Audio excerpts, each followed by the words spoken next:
Welcome to the Weeb Lounge. I'm Nick, and every member of this calligraphy club is a pervert.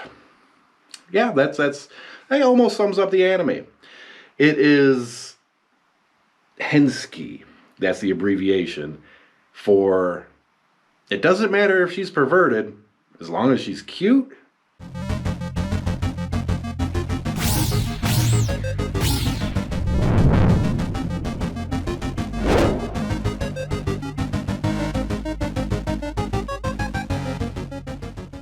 All right, this one's going to be chock full of spoilers. So, yeah, the girl's attributes, I guess you could say, are kind of kept to a little bit of secrecy and build up and reveal. So, if you don't want the spoilers, head out.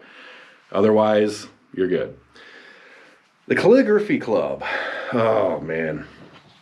All right, I'm going to start off with the main protagonist. That is Keiki, which means cake.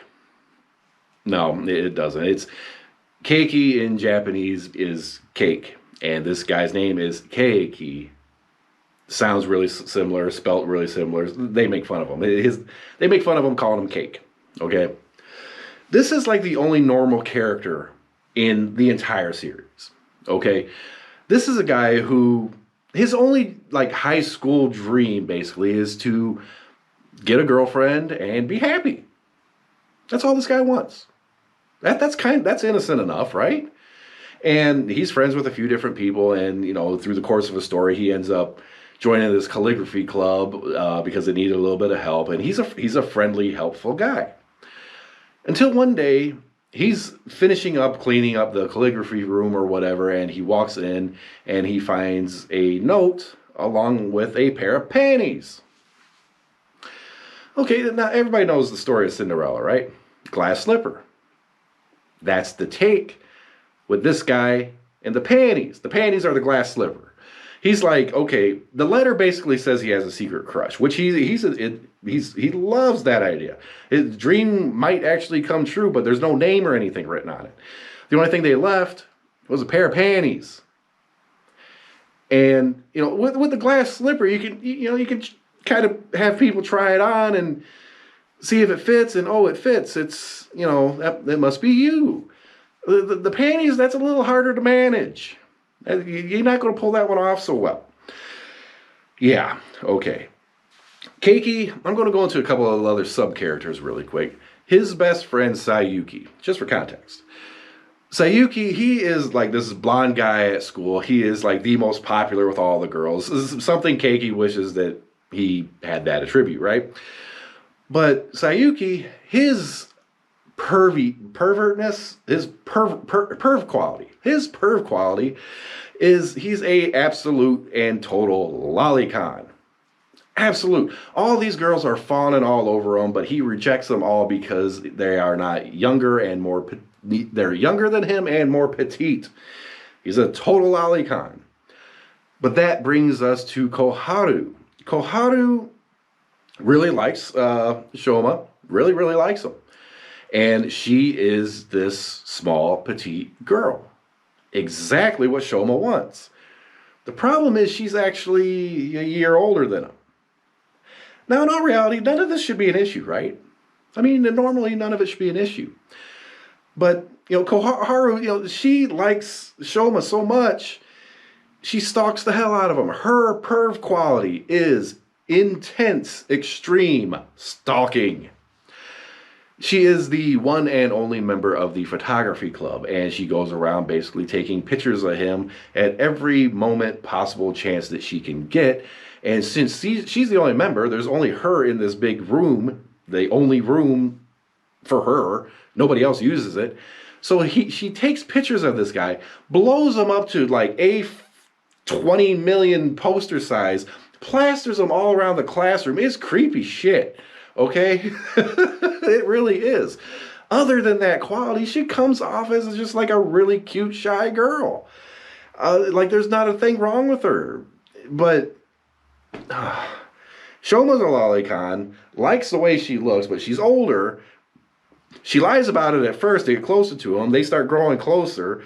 And then Shoma finds out she's older, and he's like conflicted because she's his type, but old. none of this should be, the only issue should be the stalker thing. And when that comes to light, it's like, Shoma's like, yeah, this is kind of bad, but we can work with it. It's okay. We'll work around. No! Okay. Those are two side characters. Shoma and Koharu. They're side characters. Let's get to the mains. The main characters. First up, Sayuki. She is the original member, I guess founder of the calligraphy club. I don't know if she's necessarily the founder, but she's the leader, the head, whatever. It is a long, dark-haired, big, busty girl. Comes across as, a relatively serious person. Commanding, I guess you could say. That's her personality. She is commanding. She is serious. She is take charge. And her perv quality is she wants to be dominated. She wants to be treated like a dog. She wants to be led around in public on a leash. She wants to be petted on the head and told to fetch. Complete opposite desire of what her personality portrays. And of course, she's really good friends. All these other girls, they're good friends with Keiki. Everybody's good friends with Keiki, okay? Sayuki is one of the possible Cinderella panty qualifiers, I guess. Oh my god. There's 4 in total. Sayuki being one. The next one being Yurika. Yurika, she is a small, petite, blonde girl. Probably more Shoma's type, to be honest. But she comes across as, fairly demure, a little shy. She works in the library all the time, stacking books, and Keiki helps her out and everything. And, she comes across as basically, pretty passive, willing to help out, nice girl. And her perv quality, she wants to be a dominatrix. She wants to take Keiki and make him a manservant. She wants to boss him around, command him like a butler, and kneel down and lick my toe kind of thing. Okay, that's where complete opposite desire of what her normal personality is. All right, next one. We got Mao. Mao's the dark red-haired girl, and she comes across as just a friend of Keiki. Okay.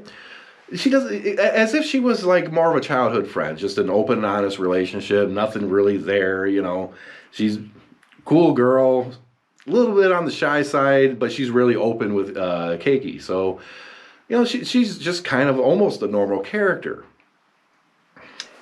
Her perv quality is she is an absolute fujoshi. She is a gay porn maniac. She wants to read, write, draw, and do all things manga with yaoi. Yeah. But the thing is, even though she's a fujoshi, she really does have a thing for Keiki as well. So she is one of the Cinderella panty qualifiers. Yeah. Fourth and final character, Mizuha.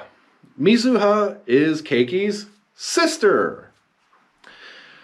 It's anime. It's a harem anime. We had to get to the sister character at some point. There has to be a sister character, right?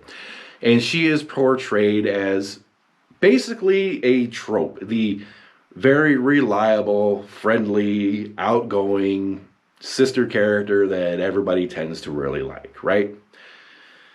Her perv quality is she's an exhibitionist. Yeah. Exact opposite of what the character is. The character always kind of portrays herself as, she's friendly, she's outgoing and everything, but she's not like this hyper crazy character or anything, outgoing, flashing whatever. And she doesn't give that vibe, but that's what she is. She's an exhibitionist. Yep. And yes, she is one of the qualifiers for the Cinderella panties. Because even though it's not necessarily spelled out, but I think we can assume it rather strongly that she is an adopted sister from another family. There's no blood relation there, if that really makes things much better.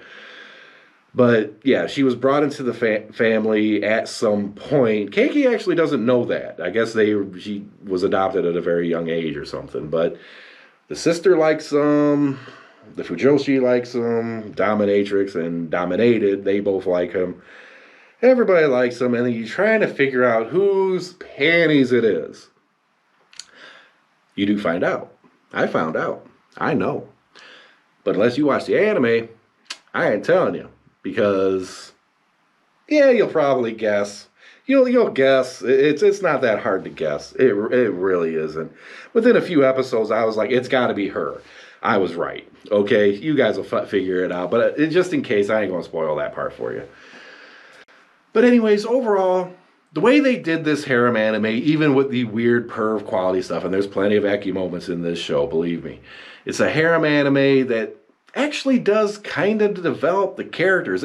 It's not all about TNA. It has its ecchi moments, but that's one of the reasons why I like it. It's funny, it's entertaining, it builds the characters. It's not so overwhelmed with TNA that it loses focus on anything else. Kind of, like High School DxD. Everyone kind of likes High School DxD, but you know why you like it, right? That's not necessarily where this anime goes, even though there's plenty of those moments to go around. It's more character development, comedy, odd situations, and overall it's a good show. And I have to actually say, I liked Hensuki. I did. That almost sounds like a Polish name. I'm Polish. Hensuki. I bet you there is one. Yeah. Like, subscribe, hit that notification button. I'm going to look up and see if that's actually a Polish name, and whoever it is, I'm going to message it and be like, oh, I feel sad. Next video. Thanks.